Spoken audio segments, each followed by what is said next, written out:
I'd like to welcome you to our podcast. We're studying through the book of First Corinthians, and today we're in First Corinthians, the 15th chapter, verse number 33. Now, the Apostle Paul is giving a warning to the church at Corinth.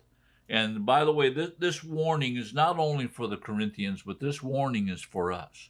And really, if you take this in context, this warning is against people who are teaching something that's false. In the city of Corinth, people are saying there is no resurrection from the dead. And so the Apostle Paul, through the whole 15th chapter of 1 Corinthians, is talking about the resurrection. But here, the Apostle Paul just steps out and he gives a warning in verses 33 and 34. And this is the warning: do not be deceived. Don't be deceived. Don't let someone cause you to wander away from the truth. That's what it means to be deceived. False teaching, such as there is no resurrection, but false teaching always targets or always wants you to wander away from where you're at. And one of the things that false teaching does is it causes you to lose your passion for the Lord Jesus. And it causes you to be distracted in areas that you should never be going in. So the context of this verse, in verse number 33, is actually Paul talking about people who are speaking things that are leading people astray. And then this is what the Apostle Paul says at the end of verse number 33. He says, bad company corrupts good morals.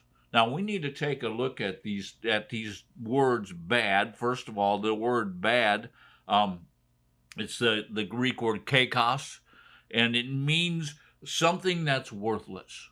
Something that is so evil that it brings no worth to your life. This term kakos was used amongst the Roman army as a man who was so cowardly that he would refuse to fight. He was evil. He was kakos.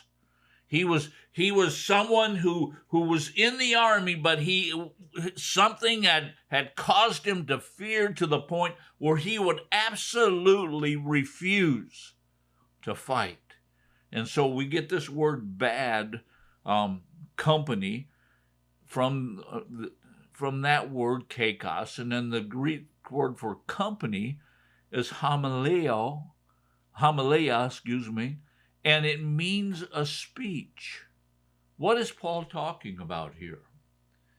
Paul is talking about the speech of people. Now, this word originally meant in companionship to someone, but as that Greek word moved through society, it actually began to mean a conversation. It actually began to mean it's the conversation that bad people bring into your life. Now, the context of this, again, is the Apostle Paul is confronting people who are saying there is no resurrection. So he says, bad company, bad conversation. You know, people have used this and they say, well, you know what? We should not be around unbelievers. Well, that's really not what he's talking about. He's talking about people that are misleading you, that are deceiving you through false teaching, through something that's worthless, through something that's not going to add any value to your life, to something that's going to lead you astray or cause you to wander. And it comes from people that are giving out and speaking out bad, evil, worthless things. So he says bad company. And then what does bad company do? It corrupts good morals. It corrupts good morals. Bad conversations what happens is when those conversations, and now here in particular, the Apostle Paul is talking about people that deny the resurrection. What does it do? It has an effect on your moral condition. Do you understand? You see, what happens is bad teaching or false teaching comes in, and it leads you astray from Jesus. And anytime you or I get away from Jesus, you know what happens? Our moral character begins to destruct. And that's what the Apostle Paul is saying. He's saying bad company corrupts good morals. Now let's move on to verse number 34 today. And he says, be sober-minded as you ought. Stop sinning, for some have no knowledge of God. I speak this to your shame. What's he saying? First of all, he's saying, be sober-minded. Now, he's not talking about not being drunk. And by the way, you shouldn't be drunk either, but here he's talking about waking up. When you are sober-minded, you are in a place of being alert. You know, one of the things that I really tried to practice is always to be alert to my surroundings, always to be alert to people's feelings, always be alert to what's going on around me. And that's what the Apostle Paul is saying. Be alert. Wake up. Know what's happening. Be alert or be sober-minded as you ought. In other words, this is something that you should be doing. We as believers, we cannot afford to be lulled asleep by the things that are going on around us. We need to stay alert. So he says, be alert. And then he says, stop sinning. Why? Because the resurrection will happen. Stop sinning. Paul is relating false teaching to sinning. Sinning, the Greek word hamartano, and it means to miss the mark. How many of you realize that false teaching causes you to miss the mark of the truth of God in your life?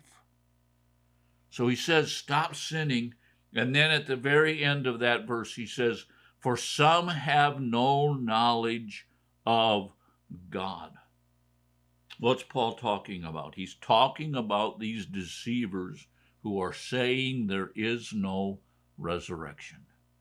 You see, false teaching comes because of a lack of knowledge, not a lack of knowledge. Many times it comes in, and by the way, the Corinthians were notorious for knowledge.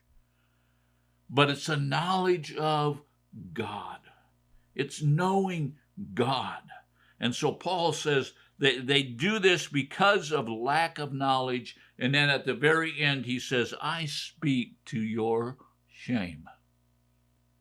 Wow, that's pretty rough language there, Apostle Paul. That doesn't sound too kind. Well, you know what? It's probably one of the kindest things that could be said. Shame on you. Shame on you. You should have a knowledge of God. Now, my time's up for today, so I want to thank you for watching. God bless you. Join us again tomorrow as we continue our study in the book of 1 Corinthians.